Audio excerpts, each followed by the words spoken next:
Salut! Aujourd'hui, on va percer ensemble le secret d'un objet que tu utilises tous les jours, le miroir. Tu vas voir, il cache un tour de magie super cool. Alors, prêt à mener l'enquête avec moi? Allez, dis-moi, quand tu te regardes dans le miroir, est-ce que tu t'es déjà posé la question, mais comment ça marche ce truc? C'est magique ou quoi? Eh bien, c'est une excellente question et on va trouver la réponse ensemble. C'est parti pour notre enquête. D'abord, on va regarder de plus près pourquoi un miroir, ce n'est pas un objet comme les autres. Regarde bien. D'un côté, tu as une fenêtre. C'est du verre et on voit à travers. Normal. De l'autre côté, un miroir. C'est du verre aussi. Mais là, au lieu de voir à travers, tu vois ton reflet. C'est bizarre, non? Alors c'est quoi ce grand secret qui change tout? C'est la question la plus importante de notre enquête. Quel est cet ingrédient un peu magique qu'on a ajouté au verre pour qu'il puisse te renvoyer ton image? Allons découvrir ça tout de suite. Accroche-toi bien parce qu'on va te révéler la recette secrète pour fabriquer un miroir. Tu vas voir, ça ressemble à de la magie, mais en fait c'est super simple à comprendre. Et voilà la fameuse recette. En fait, un miroir, c'est un peu comme un sandwich à 3 couches. On prend d'abord une plaque de verre, bien lisse. Ensuite, on met par-dessus une couche toute fine, mais alors toute fine, d'un métal qui brille beaucoup, comme de l'argent.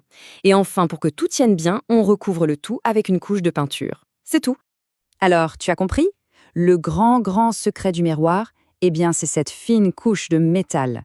C'est elle qui lui donne son super pouvoir. Sans elle, ce serait juste une vitre transparente. Et tu sais quoi? Cette couche de métal super importante, elle a un nom un peu spécial. On l'appelle le tain. C'est un drôle de mot, mais c'est ça, le cœur du miroir. C'est le tain qui fait tout le travail. Ok, maintenant qu'on connaît la recette, on va voir comment ça marche vraiment. Comment ton visage fait pour se retrouver comme par magie dans le miroir. En fait, tout est une histoire de lumière.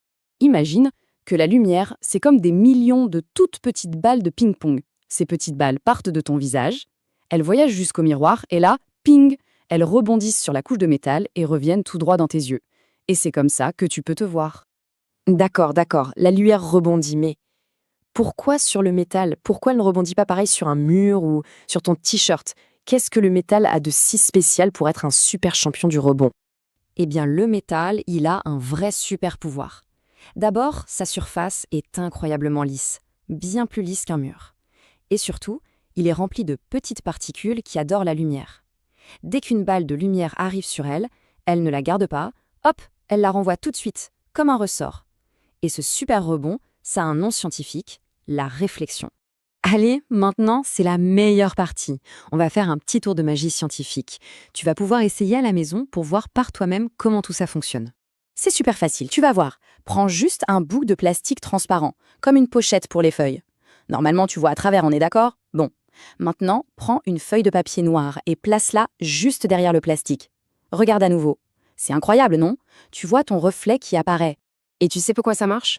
C'est simple. Le papier noir, il fait exactement le même travail que le teint dans un vrai miroir. Il empêche la lumière de passer à travers. Du coup, la seule lumière qui reste, c'est celle de ton visage, et elle est obligée de rebondir sur le plastique pour revenir vers toi.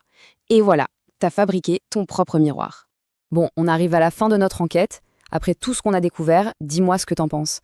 Le miroir, finalement, c'est de la science ou c'est de la magie? En fait, la réponse, c'est que c'est un peu des deux. C'est complètement magique de voir son reflet dans un morceau de verre. Mais maintenant, tu sais que derrière cette magie, il y a une explication, il y a de la science. Finalement, la science, c'est juste ça, une façon de comprendre tous les tours de magie que la nature nous fait tous les jours. Alors surtout, continue toujours de te poser des questions.